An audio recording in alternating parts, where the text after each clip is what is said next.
హైదరాబాద్ లో కన్సల్టేషన్ మరియు 3,500 రూపాయల colour Doppler test Avis hospitals లో ఉచితంగా పొందండి. ఓం శ్రీ గురుభ్యో నమ. శ్రీ మహాగణాధిపతయ నమ.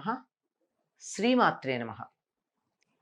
యన్మూలే సర్వతీర్థాని యన్మధ్యే సర్వదేవతా యదగ్రే సర్వవేదాశ్చ తులసీత్వాం నమామ్యహం అని ప్రతిరోజు తులసి దగ్గర దీపం పెట్టి ప్రదక్షిణ చేస్తూ పలికేటటువంటి మాటలు. దేని మొదట్లో సమస్తమైన తీర్థాలు ఉంటాయో, దేని మధ్య భాగంలో అందరూ దేవతలు నివసించి ఉంటారో, దేని పైభాగంలో వేదాలన్నీ అంటే ఉపనిషత్తులు అన్నీ ఉంటాయో అటువంటి తులసికి నేను నమస్కరిస్తున్నాను అని చెప్తారు. ఈ తులసి గురించి ఇవాళ మనం ఎందుకు చెప్పుకుంటున్నామంటే, అయితే ద్వాదశి నాడు లేకపోతే పూర్ణిమ నాడు తులసి దగ్గర దీపాలు పెట్టి తులసీదేవిని అర్చించటం మనకి తప్పనిసరిగా సంప్రదాయంగా వస్తుంది. పైగా సూర్యోదయానికన్నా ముందే ఆ కార్తీక స్నానం చేసిన తర్వాత వెంటనే తులసి దగ్గర దీపం పెట్టడం సంప్రదాయం. తులసి దగ్గర దీపం పెట్టి అక్కడ ఏమని చెప్పి పెడుతున్నాం? తులసి స్థిత కార్తీక దామోదర స్వామినే నమః అని చెప్పి ఆయనకి నమస్కారం చేసుకుని, ఆయనకి నమస్కరించుకుని ఆ తరువాత కృత్తికా నక్షత్రాలకు నమస్కారం చేసుకుంటే అది కార్తీక స్నానం పూర్తయినట్టు. మళ్ళీ సాయంత్రం కృత్తికా నక్షత్రాలు వచ్చేటటువంటి సమయానికి మళ్ళీ దీపం పెడుతున్నాం. అది కూడా ఎక్కడ పెడుతున్నాం? తులసి దగ్గర పెడుతున్నాం. ఎందుకు ఇంతగా ఈ తులసి గురించి మనం చెప్పుకోవాల్సి వస్తుంది? కార్తీక దామోదరుడుగా చెప్పబడేటటువంటి శ్రీ మహావిష్ణువు తులసిలోనే ఉంటాడు. తులసి కోటలో ఉంటాడు. తులసి మొక్కలో కాదు, తులసి కోటలో ఉంటాడు. మీరు గమనించండి, సంప్రదాయం తెలిసినటువంటి వారి కుటుంబాల్లో తులసి కోటలో ఒక రాయి ఉంటుంది. దానికి ఒక పెద్ద ఆకారం కూడా ఉండదు, ఏదో ఒక రాయి. దానికి కూడా మనం బొట్టు పెడుతూ ఉంటాం, పసుపు రాస్తూ ఉంటాం కోటతో పాటుగా. ఏమిటా రాయి అంటే దామోదరుడు. తులసి కోటలో రాయి అయి పడున్నాడండి ఆయన. ఈ నెల దామోదర మాసంగా శ్రీ వైష్ణవులు భావించుకుంటారు. అటువంటి ఈ తులసి తన కోటలో ఆ దామోదరుణ్ణి బంధించటానికి కలిగినటువంటి విషయం తెలుసుకుంటే మనం తులసికి ఈ నెలలో మొత్తం ఎందుకు దీపాలు పెడతాము అన్నది మనకి అర్థమవుతుంది. మనకి బ్రహ్మవైవర్త పురాణం మొదలైనటువంటి వాటిల్లో గనక చూసినట్టయితే తులసి అన్నది గోలోకంలో ఉన్న రాధకి చెలికెత్తగా ఉంటుంది.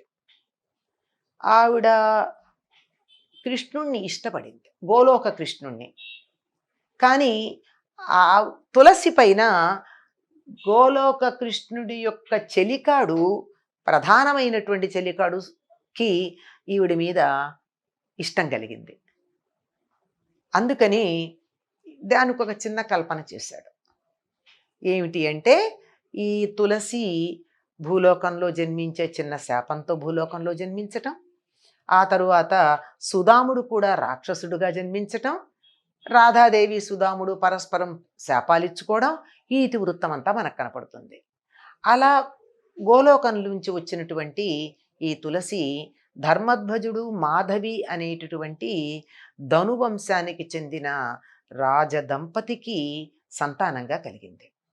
వాళ్ళు తపస్సు చేసి తమకి లక్ష్మీదేవి కుమార్తెగా కలగాలని కోరుకున్నారు. గమనించండి, మనం ఎప్పుడు అనుకుంటాం మనకి భారతదేశంలో మగపిల్లలే కావాలని కోరుకుంటారండి అందరూను, ఆడపిల్లల్ని చులకం చేస్తారని. కానీ ఆ ధర్మధ్వజుడు కానీ ఆయన సోదరుడు కానీ వాళ్ళిద్దరూ కూడా తమకి కుమార్తెలే కావాలని తపస్సు చేసి కోరుకున్నారు. ఈ ధర్మధ్వజుడు మాధవులకి ఈవిడ లక్ష్మీదేవి, సాక్షాత్తు లక్ష్మీదేవి కుమార్తెగా జన్మించటం జరిగింది. ధర్మధ్వజుడి సోదరుడైనటువంటి కుశధ్వజుడికి ఆ వేదవతి అన్న పేరుతో జన్మించింది. వేదవతి కథ మనకి తెలుసు. అటువంటిది ఈ మాధవి పుట్టినప్పుడు పరిపూర్ణమైనటువంటి కాంతితో, ఇది కూడా కార్తీక పూర్ణిమ నాడు ఆవిర్భవించిందట. చంద్రుడి కాంతితో ప్రకాశిస్తూ ఉందిట. అసలు ఆ సౌందర్యం చెప్పడానికి లేదు. ఎవరండి? మహాలక్ష్మి కదా.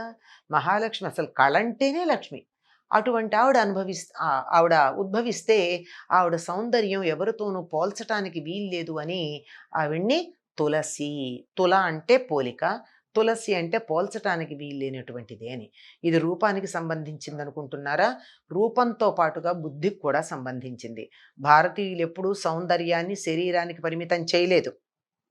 మనసు, ప్రవర్తన ఇవన్నీ కూడా అందంగా ఉంటేనే అది అందంగా పరిగణించబడుతుంది. ఆవిడకి చిన్నతనం నుంచి మహావిష్ణువు మీద మనసు ఉండి పెద్దలు ఇంత సుకుమారివి తపస్సు చేయడం అవసరమా అంటూ ఉన్నా వినకుండా వెళ్ళి తపస్సు చేసింది. బదరికావనంలో 20,000 సంవత్సరాలు పళ్ళు నీరు తీసుకుంటూ తపస్సు చేసింది. 30,000 సంవత్సరాలు ఆకులు మాత్రమే తింటూ తపస్సు చేసింది. 40,000 సంవత్సరాలు వాయుభక్షణం చేస్తూ తపస్సు చేసింది. 10,000 సంవత్సరాలు వాయువు కూడా ఆహారంగా తీసుకోకుండా తపస్సు చేసింది. మొత్తం 1,00,000 సంవత్సరాలు తపస్సు చేసింది. ఆ తపస్సుకు ఫలితంగా ఈవిడికి చెప్పినటువంటి మాట ఏమిటంటే, ఇప్పుడు కాదు, నువ్వు ప్రస్తుతం నీకోసం భూలోకంలో అవతరించినటువంటి సుదాముడు అవతరించాడు కదా, శంఖచూటుడు అన్న పేరుతో, అతడికి భార్యగా ఉండు. ఆ పైన చతుర్భుజ విష్ణువు దగ్గర చేరతావు. అటు పిమ్మట నువ్వు గోలోకానికి వెడతావు. ఎందుకంటే గోలోకంలో నీ మీద ఇప్పటికే రాధాదేవికి కొంచెం అలక ఉంది గనక అప్పటికి ఆవిడకి అలక తీరి నిన్ను ఆదరించగలిగినటువంటి స్థితి వస్తుంది అని చెప్పడం జరిగింది. ఈవిడ అలాగే అక్కడుంటే ఈయన శంఖచూడు కూడా భూలోకంలో రాక్షసుడుగానే అవతరించాడు. కానీ ఎంత అవతరించినా అతనికి కృష్ణ భక్తి ఉంది. ఆయనకి జైగీష్యుడు అనేటటువంటి మహాముని ఈయనకు ఒక వరం ఇచ్చి కృష్ణ సంబంధమైనటువంటి ఒక కంఠమాలని ఇచ్చాడు. అంటే కంఠమాల అంటే ఇక్కడ అర్థం ఏంటంటే బయటికి ధరించేదని కాదు, కంఠంలో నిరంతరం జపం చేసేటటువంటిది. దాంతో ఈయన దాన్ని పొంది ఉన్న తర్వాత తులసిని చూసి వివాహం చేసుకోమని అడిగాడు. అడిగితే తులసి ఎన్ని రకాలుగా ప్రశ్నిస్తుంది. ఇప్పుడన్నా అది ప్రత్యేకంగా చెప్పుకోవాల్సింది. ఆడపిల్లలు ఎలా ఉండాలి, తల్లిదండ్రులు ఎలా పెళ్లి చేయాలి, ఎలా చేయకపోతే తల్లిదండ్రులకు ఎటువంటి దోషాలు వస్తాయి, ఇటువంటి చర్చ చాలా చేస్తుంది తులసి. అంతా అయిన తర్వాత మొత్తానికి వాటన్నిటికీ అతడు సమాధానం చెప్పి ఆవిడ్ని వివాహం చేసుకోవడం జరుగుతుంది. ఈ శంఖచూడు రాక్షస రాజ్యానికి రాజుగా ఉండి ఈ తులసి యొక్క పాతివ్రత్య కారణంగా అతడికి కూడా సద్బుద్ధే ఉంది, భక్తుడే అయి ఉన్నాడు. అందువల్ల చాలా కాలం పరిపాలించాడు. కానీ ఉపాధి ఒకటి ఉందే, ఉపాధి అంటే శరీరం. ఈ శరీరం రాక్షస శరీరం గనక దానికి ఉన్న లక్షణం ఏమిటండి? ఎంత మంచిదైనా తేలు అలా కొండెతో అనకుండా వెళ్ళొద్దన్న లక్షణం అది. ఒక జంతువు ఉంది, కొమ్మిలా అంటుంది, అది అవతల వాళ్ళని కొట్టాలని కాదు, అంతే, అది అంటుంది అంతే, అలాగే ఉంటుంది. ఆ విధంగా దేవతలందరినీ బాధ పెడుతూ ఉన్నాడు. దాంతో దేవతలందరూ ప్రార్థిస్తే చెప్తాడు, అతడికి కంఠంలో ఉంది కదా అది కంఠమాల, దాన్ని అతడిని ఎలా గెలవడం వీలవుతుంది అని చెప్పిన తర్వాత శివుడు వెళ్ళి యుద్ధం చేస్తాడు. శివుడు యుద్ధం చేస్తే అతడి పరివారం వీరెవ్వరూ కూడా అతన్ని శంఖచూడుని గెలిచేటటువంటి పరిస్థితి లేదు. ఏమిటా అని ఆలోచించిన తర్వాత ఆయన భార్య యొక్క పాతివ్రత్య మహిమ వల్ల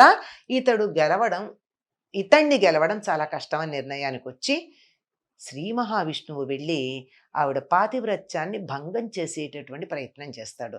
దానికోసం ఇతడి కంఠంలో ఉన్నటువంటి ఆ మాల అడిగి తీసుకుని అది ధరించి వెడితే, అడిగితే ఇస్తాడు కదా, వీళ్ళందరికీ మాట మీద నిలబడ్డం అనేది రాక్షసులకు చాలా ఎక్కువ. అందువల్ల ఒక బ్రాహ్మణుడు రూపంలో వెళ్ళి నాకు అది ఇవ్వమని అడిగితే అది ఇవ్వడం, అది ఆయన ధరించి వెళ్ళేటప్పటికీ వచ్చినవాడు భర్త అనుకుంటుంది. కానీ ఆదరించిన తర్వాత ఆవిడకి అర్థమైంది అతడి ప్రవర్తనలో తేడా ఉండి తను నా భర్త కాదు అని. వెంటనే అతన్ని శపించింది. ఒక పతివ్రత యొక్క పాతివ్రత్యాన్ని భంగం చేయడానికి వచ్చావు గనక నువ్వు రాయి అయిపో, నీ హృదయం రాయి లాంటిది కనుక నువ్వు రాయి అయిపో అని శపించి ఆవిడ తన శరీరాన్ని వదిలేటటువంటి ప్రయత్నం చేసింది. నీ శాపాన్ని నేను స్వీకరిస్తాను, కానీ నీకు ఒకప్పుడు నా మీద ఒక ఇష్టం ఉంది గనక అది తీర్చడం కోసం రావడం జరిగిందంటే అని చెప్పి ఆవిడిచ్చిన శాపాన్ని కూడా స్వీకరించాడే. ఆయన సాలగ్రామంగా ఉన్నాడని, విష్ణువు సాలగ్రామ రూపంలో ఉండడానికి తులసి శాపమే అని చెప్తూ, నీ పాతివ్రత్యానికి మెచ్చాను నేను. అంటే వచ్చినటువంటి వాడు రూపం మార్చుకుని వచ్చిన భర్త కాదు అని గుర్తించిందే. దాంతో అతడికి సేవ చేసినందువల్ల తనకి పాతివ్రత్య భంగమైందని గుర్తించి శపించింది గనక నీ పాతివ్రత్యానికి మెచ్చాను. నువ్వు సర్వలోక పూజ్యురాలు అవుతావు. నీ జుట్టు ఏదైతే ఉందో అది నీ పేరుతోనే ఒక చిన్న మొక్కగా ఉంటుంది. అది నాకు చాలా ప్రీతిపాత్రమైంది. నా పూజలో నీ చెట్టు యొక్క దళం లేకపోతే పూజ పూర్తి కాదు. తులసి అమృత జన్మాసి అని చెప్తారు. తులసి అమృతంలో నుంచి ఉద్భవించిందని కూడా చెప్తూ ఉంటారు. బృందావని, కృష్ణప్రియ, పుష్పసార ఇలాంటి నామాలన్నీ ఆ తులసీదేవికి చెప్తారు. కృష్ణప్రియ కృష్ణుడికి చాలా ప్రియురాలైనటువంటిది. పుష్పసార ఒక్క తులసిలో అన్ని పుష్పాల యొక్క సారం ఉంటుంది. ఏమీ లేకపోతే ఒక తులసి దళం వేసినట్టయితే అన్ని పుష్పాలతోనూ పూజించిన ఫలితం ఉంటుంది. ఎన్ని పుష్పాలతో పూజించినా ఒక తులసి దళం లేకపోతే అది వ్యర్థమవుతుంది అని దానికి సంబంధించినటువంటి వరం ఇవ్వడం జరిగింది. చూడండి, ఈ ఇతివృత్తంలో మనకు అర్థమయ్యే సరే ఎప్పుడైతే ఆవిడ పాతివ్రత్యం తగ్గిందో, దాంతో పాతివ్రత్య బలం లేదో శంఖచూడుణ్ణి సంహరించటం, అతడు మళ్ళీ తన లోకానికి వెళ్ళిపోవడం, గోలోకంలో తన కోరిక భూలోకంలో తీరిందిగా తను గోలోకానికి వెళ్ళిపోవడం ఇవన్నీ జరిగాయి. ఇక్కడ మనం గుర్తుంచుకోవాల్సింది ఏమిటంటే, ఒక ధర్మాన్ని ఎవరన్నా నియమంగా గనక పాలించినట్టయితే సాక్షాత్తు విష్ణువునైనా శపించగలిగిన శక్తి కలిగిన వాళ్ళు అవుతారు. ధర్మ నిర్వహణలో ఉన్నటువంటిది. దాన్ని భంగం చేసినటువంటి వారు ఒకరి యొక్క ధర్మ నిర్వహణకి భంగం కలిగిస్తే దైవమైన రాయిగా మారిపోవాల్సిందే. కనుక మనం ఎంత ధర్మాన్ని పాటిస్తామో అటుంచి ఇతరులు పాటించే ధర్మానికి అడ్డుపడకుండా ఉందాము. మనం లోకంలో చూస్తూ ఉంటాం. నేను ఇవాళ ఉపవాసం ఉంటాను అంటే ఎందుకు ఉంటామని అడ్డుపడేవాళ్ళు, వెక్కిరించేవాళ్ళు, వేళాకోళం చేసేవాళ్ళు, వీలైతే దాన్ని చెడగొట్టే ప్రయత్నం చేసేవాళ్ళు మనకు కనపడుతూ ఉంటారు. యువతరంలో నేను సిగరెట్ తాగను అంటే రకరకాల ప్రయత్నాలతో తాగించేవాళ్ళు, వాళ్ళ చేత వేరేవి కూడా తాగించేవాళ్ళు చాలామంది కనపడుతూ ఉంటారే. వీళ్ళందరి బతుకులు ఏమిటో మనం అర్థం చేసుకోవాలి. ఎవరి ధర్మాన్ని వాళ్ళు నిర్వర్తిస్తూ ఉంటే వీలైతే సహాయం చేద్దాం, లేకపోతే అడ్డుపడకుండా ఉందాం అనే సంగతిని, ఒక పాతివ్రత్యం అనే ధర్మాన్ని పాటించినట్టయితే సాక్షాత్తు భగవంతుణ్ణి కూడా శపించగల శక్తి ఉంటుందని మనకు అర్థమవుతుంది. కనుక అటువంటి తులసిని మనం ఇవాళ పూజిస్తున్నాము అంటే పాతివ్రత్యానికి ఉండేటటువంటి ఘనత ఏదైతే ఉందో అది మనకు అర్థమవుతుంది. మళ్ళీ ఇక్కడ ఒక పొరపాటు పడద్దండి. పాతివ్రత్యం అంటే ఆడవాళ్ళకైనా ఈ నియమాలని, పురుషులకు కూడా ఏకపత్ని వ్రతం ఉంది. ఈ రెండు ఒకదాంతో ఒకటి they go hand in love, రెండు జంటగా పెడతాయి తప్ప విడివిడిగా ఉండవు. అది మాత్రం ప్రధానంగా గుర్తుపెట్టుకోండి. అయితే అనేక కారణాలుగా దీన్నే మాట్లాడి దాన్ని దాచిపెట్టేయడం జరిగింది. మనం గుర్తు చేసుకుందాం. కనుక అటువంటి తులసిని తప్పనిసరిగా సూర్యోదయానికన్నా ముందు ప్రార్థించాలి. కారణం ఏమిటంటే, ఈ కార్తీక మాసం హరిహరులిద్దరికీ కూడా ప్రీతిపాత్రం అన్నాం కదా. విష్ణువు మనం చేసేటటువంటి పూజ కానీ, పెట్టినటువంటి దీపం కానీ విష్ణువుకి చెందాలంటే సూర్యోదయానికి ముందు పెట్టాలి. సూర్యోదయం తర్వాత చేసే అర్చనలన్నీ శివ సంబంధంగా కొనసాగుతూ ఉంటాయి. మళ్ళీ సూర్యాస్తమయం తర్వాత కార్తికేయుడు, లక్ష్మీదేవి ఇలా అందరూ దేవతలకి సంబంధించింది అనుకున్నాం కదా. అందుకని ఆ తులసి దగ్గర పెడతారు. ఈ తులసి గురించి చెప్పాలి అంటే చాలా గొప్పగా ఉంటుందండి. ఎన్నని చెప్తాం తులసి గురించి, పూర్వజన్మ చెప్తున్నాం కానీ ఇదంతా నమ్మినా నమ్మకపోయినా తులసి మాత్రం పెరటి వైద్యుడుగా మనకి సహకరిస్తుంది. అన్ని రకాలైనటువంటి ఆరోగ్యాలు కలిగించగలదు. తులసి ఉన్న చోట సాధారణంగా నుసమలు, దోమలు లాంటివి ఉండవు. గమనించండి, ఇల్లంతా దోమలు ఉంటే తులసి చెట్టు దగ్గర ఉండవు. తులసి నుండి రాత్రి పగలు అనే భేదం లేకుండా ప్రాణవాయువే వెలువడుతూ ఉంటుంది. అందువల్ల తులసి దగ్గర కూర్చున్నట్టయితే ఆరోగ్యం బాగుంటుంది. అనేక రకాలైనటువంటి వ్యాధుల్ని పోగొట్టగలిగిన శక్తి తులసికి ఉంది. అదొక్కటి ఉంటే చాలండి, ఇంట్లో ఎన్నో వ్యాధులు మనం వైద్యుడి దగ్గరికి వెళ్లకుండా సరి చేసుకోవచ్చు. పైగా దేన్నైనా పాడవకుండా నిలవ ఉంచగలిగినటువంటి శక్తి తులసికి ఉంది. దీనికి సంబంధించి అందుకే తులసిని కూడా పేటెంట్ చేసుకోవాలని అమెరికా సంయుక్త రాష్ట్రాల వాళ్ళు ప్రయత్నం చేయడం జరిగింది. వాళ్ళకి ఎలా తెలిసింది అంటే, ఎవరో ఒక వ్యక్తిని హత్య చేసి అక్కడ పారేశారట. సరే మొత్తానికి మొత్తం అంతా తెలిసింది. తెలిసిన తర్వాత దాన్ని గురించి తెలిసి అది ఏనాడు జరిగిందో కనుక్కున్నాక ఆ శవాన్ని తీస్తే ఎంతకాలమైనది పాడవలేదుట. ఎందుకు ఈ శవం కుళ్ళిపోలేదు, పాడవకుండా ఉంది అని ప్రయత్నం చేసి చూస్తే ఆ శవం పారేసినటువంటి చోటంతా తులసి మొక్కలున్నాయట. అప్పుడు దాని మీద వాళ్ళు పరిశోధన చేయడం మొదలుపెట్టారు. ఏ వస్తువైనా కుళ్ళిపోకుండా, పాడవకుండా నిత్య నూతనంగా జవసత్వాలతో, ప్రాణశక్తితో ఉండేట్టుగా చేయగలిగినటువంటి శక్తి తులసికుంది. అంటే శవాన్నే అది కుళ్ళకుండా చూసిందంటే ప్రాణం ఉన్నటువంటి శరీరాన్ని ఎంత బాగా చూస్తుందండి. అందువల్ల ఇది ఒక ఉదాహరణ. ఇట్లా చెప్పుకుంటూ గనక వెళ్ళినట్టయితే తులసి యొక్క ఘనత ఇంత అంత అని చెప్పడానికి వీలేదు. ఎందుకని దానికంత ఘనత వచ్చిందని మన పురాణాలు చెప్పాయి. ఏమిటి అంటే ఆవిడ జీవితంలో ఎంత సత్ప్రవర్తన కలిగి ఉన్నది. సత్ప్రవర్తన ఉన్న వాళ్ళ నుంచే కదా మంచి సానుకూల ప్రకంపనలు అంటే పాజిటివ్ వైబ్రేషన్స్ వస్తూ ఉంటాయి. కనుక ఆ సత్ప్రవర్తన కారణంగా దుష్టమైనటువంటి వాళ్ళని శపించగలిగినటువంటి శక్తి, మిగిలినటువంటి వాటన్నిటినీ చక్కగా కాపాడగలిగిన శక్తి ఉంటాయి. ఫ్లోరోసిస్ పోగొట్టగలిగినటువంటి శక్తి కూడా తులసికి ఉంది అని నిరూపించబడింది కదా. అవి బాగా ఉన్నటువంటి జిల్లాల్లో తులసి మొక్కలు పెంచి పాపం కలెక్టర్ గారు చేసినటువంటి పని. తులసి మొక్కలు పెంచండి, మీరు తాగే నీళ్లలో 4 తులసి దళాలు వేసుకోండి అంటే 6 నెలల్లో అక్కడ ఉన్నటువంటి ఫ్లోరోసిస్ వ్యాధి చాలా అదుపులోకి వచ్చింది అని మనకి ఈ మధ్య కాలంలో ఒక దశాబ్దం లోపలే జరిగినటువంటి ఒకానొక సంఘటన. అటువంటి తులసిని తప్పనిసరిగా ఇప్పుడు పూజిస్తాం. ఇది ఒక రకంగా తులసికి ఉన్నటువంటి ఘనత. దామోదరుడు మాసంగా చెప్పబడే దామోదరుడు తులసిలో ఒక రాయిలాగా పడి ఉండడానికి కారణం చెప్పుకోవడంతో పాటుగా ఇది చలికాలం. చలికాలంలో వచ్చేటటువంటి శ్వాసకోశ సంబంధమైనటువంటి వ్యాధులన్నీ కొంచెం సేపు తులసి దగ్గర ఉండి ఆ గాలి పీల్చటం ద్వారా నివారించబడతాయి అనేటటువంటి సత్యం మనకి ఇక్కడ తెలుస్తుంది. అందువల్ల దీపం పెట్టి అక్కడ కూర్చుని ప్రార్థించుకోవాలన్నారు. ఇది కూడా ఒక దురభిప్రాయం లోకంలో ఉంది. సాధారణంగా తులసి దగ్గర దీపం పెట్టడం కానీ, ఈ కళ్యాణాలు చేయడం కానీ, ఈ ద్వాదశి నాడు దీపదానోత్సవం చేయడం కానీ ఇవన్నీ కూడా ఆడవాళ్లే చేస్తారనే ఒక అపప్రథ ఉందండి. ఇది పొరపాటు. ఇంకా సంప్రదాయం ఆడవాళ్ళు కొనసాగిస్తున్నారు కనుక నిలిచి ఉన్నాయి. చేస్తున్నందుకు వాళ్ళకి ధన్యవాదాలు చెప్దాం. అందరూ చేయవలసినటువంటిది. ఆరోగ్యం అందరికీ అవసరం కదా. శ్వాసకోశ వ్యాధులు రాకుండా ఉండాల్సినటువంటి అవసరం అందరికీ లేదా?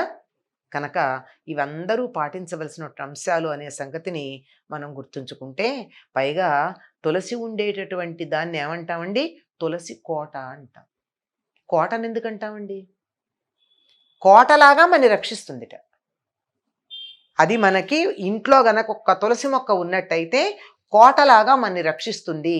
అందువల్ల ఒక దుర్గం ఏ రకంగా అయితే శత్రువులు మనలోకి రాకుండా, ఐ రిపీట్, శత్రువులు మన దగ్గరికి రాకుండా కోట ఎలా రక్షిస్తుందో అదేవిధంగా తులసి కోట ఇంటి ముందు గనక ఉన్నట్టయితే ఎటువంటి దుష్టశక్తులు లోపలికి రాకుండా అది కాపాడుతుందంటారు. అవి తీవ్రంగా గనక వచ్చినట్టయితే వాటిని తులసే గ్రహిస్తుంది. తొందరలో 1-2 రోజుల్లో తులసి మొక్క ఎండిపోవడం మనం గమనిస్తాం. అంటే ఏదో ఒక పెద్ద ఆపద నుండి మనని రక్షించింది అని చెప్పి ఆ తులసికి నమస్కారం చేసి ఆ తులసి కోటలో మరొక తులసి మొక్కని వేసుకోవడం అన్నది మనకి సంప్రదాయంగా వస్తూ ఉన్నది. అది అర్థం చేసుకోవాలి. అటువంటి తులసికి నమస్కారం చేసుకోవడం, తులసికి పూజ చేయడం ఈ నెల తప్పనిసరిగా చేయమన్నారు. అది తర్వాత కూడా కొనసాగించినట్టయితే చాలా మంచిది. స్వస్తి.